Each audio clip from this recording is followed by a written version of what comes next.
ہم خود کو اہل حدیث بولیں یا مسلمان، بھائیو اچھی طرح سوچئے، بار بار سوچئے، سنیے۔ جتنے منہ ہیں اتنی بولیاں ہیں، بھانت بھانت کی بولیاں بولی جا رہی ہیں۔ اسلام ایک ہے، دوسرا نہیں ہے۔ آدم سے لے کے محمد رسول صلی اللہ علیہ وسلم تلک ماننے والا مسلمان ہے، لیکن مسلمانوں نے اسلام کے نام پہ جو کیا ہے اس سے امتیازی پہچان کے لیے بتانے کے لیے یہ ضروری ہوتا ہے۔ اور اس حوالے سے میں گزارش کروں گا کہ میں لکیر کا فقیر نہیں ہوں اور میں ناموں کی جنگ نہیں لڑا کرتا، لیکن پھر بھی کہہ دوں، کلمہ پڑھنے والے مسلمان تھے، محمد رسول صلی اللہ علیہ وسلم کا کلمہ پڑھا، جو شروع میں آئے ان کا نام، ان کا ٹائٹل دیا گیا السابقون الاولون۔ جنہوں نے مکہ کو چھوڑا، ہجرت کی تھی مسلمان، مگر تعارف کیا ہوا؟ مہاجرین۔ جنہوں نے مدینے میں کلمہ پڑھا تھے مسلمان، مگر ویلکم کیا تو ٹائٹل بنا انصار، اور اسی نام سے شہرت پائی۔ تھے 313 مسلمان، بدر میں آئے تھے، جو نہیں شریک ہو پائے تھے وہ بھی مسلمان، مگر ان کو بدری کا ٹائٹل اور شہرت اور عزت اور اعزاز ملا۔ صلح حدیبیہ میں جو شریک ہوئے، بیت رضوان والے 1400 لوگ، ان کو اہل بیت الرضوان بولا محمد رسول صلی اللہ علیہ وسلم نے، حالانکہ مسلمان تھے، ایک تعارف کے نام سے۔ جنہوں نے قرآن پڑھا سارے ہی تھے، مگر وہ جو شہید ہوئے، شہید پہلے بھی ہوئے تھے، مگر وہ 70 قرہ، 70 قرہ، جن کے لیے میرے محبوب نے مہینہ بھر قنوت نازلہ فرمائی ہر فرض نماز کی آخری رکعت میں، تو یہ ایک ٹائٹل ہے، ایک پہچان ہے، محمد رسول صلی اللہ علیہ وسلم نے خود کروائی۔ اور پھر یاد رہے،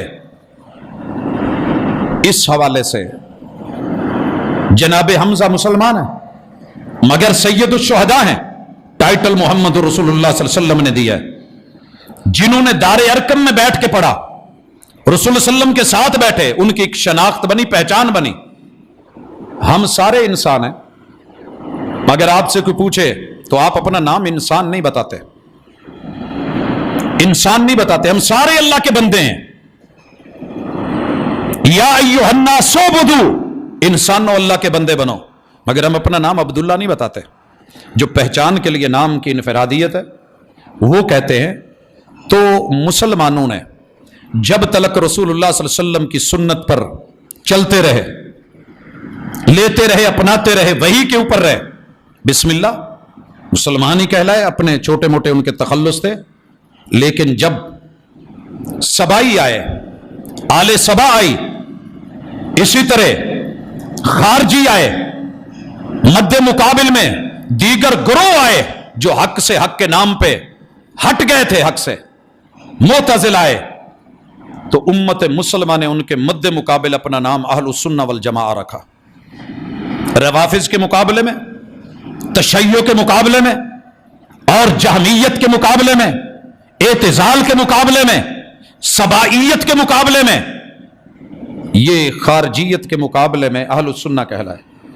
اب اہل السنہ آگے چل کے کوئی بدعات کا شکار ہو گیا، کوئی خرافات کی طرف چلا گیا، کسی نے من مرضی کی باتیں لیں، کسی نے کسی کے اقوال لیے، تو بیچ میں سے کلمہ پڑھنے والوں نے اپنا تعارف کروایا کہ ہم اہل الحدیث ہیں، وہی لیں گے جو وہی کہہ رہی ہے، جو رسول اللہ صلی اللہ علیہ وسلم کہہ رہے ہیں۔ اور جب آپ کا فیصلہ، فتویٰ، عمل موجود ہے، ہمیں کسی دوسرے کے فیصلے اور فتوے کی ضرورت نہیں ہے، کیونکہ سب کو دلیل کی ضرورت ہے۔ وہ صحابی بھی ہو تو رسول اللہ صلی اللہ علیہ وسلم سے پوچھ کے چلے گا، اپنی مرضی سے کام کرے تو آپ خود کہتے ہیں من رغب عن سنتی فلیس منی، جس نے کہا میں ساری زندگی نماز پڑھوں گا، قیام کروں گا، آرام نہیں، روزے رکھوں گا، چھوڑوں گا نہیں، اور تیسرے نے کہا میں شادی نہیں کروں گا، میں زندگی دین کے لیے وقف کر دوں گا، اگر ان کے عمل دلیل ہوتے تو محبوب کبھی یہ نہ کہتے کہ انہوں نے میری سنت سے بے رغبتی کی، اور جو میری سنت سے بے رغبتی کرے گا وہ میرا نہیں ہے۔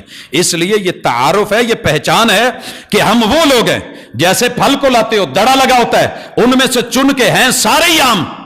کوئی اٹھ کے لڑے مینوں کہے جی اینوں تسی اے سیب نو کالا کلو کیوں کہندے جے، اینوں گاچا کیوں کہندے جے، اینوں گولڈن کیوں کہندے جے، اینوں او آم کو آپ جو ہے چونسا کیوں کہتے ہیں، اس کو انور لٹور کیوں کہتے ہیں، اس کو آپ مالدہ کیوں بولتے ہیں، اس کو آپ دسہری کیوں بولتے ہیں؟ تو میں کم از کم سوچوں گا تو صحیح یہ بندہ کتوں بولن ڈیا ہے۔ تو میرے بھائی مسلمان ہیں ہم سب، لیکن پہچان ہے کہ ہم ضعیف کو، جھوٹی کو، 2 نمبر بات کو، من گھڑت کو، بناوٹی اقوال کو، لوگوں کے افعال اور آراء کو محمد الرسول صلی اللہ علیہ وسلم کی حدیث پہ ترجیح نہیں دیتے ہیں۔ Thanks for watching. Don't forget to like, comment, share and subscribe to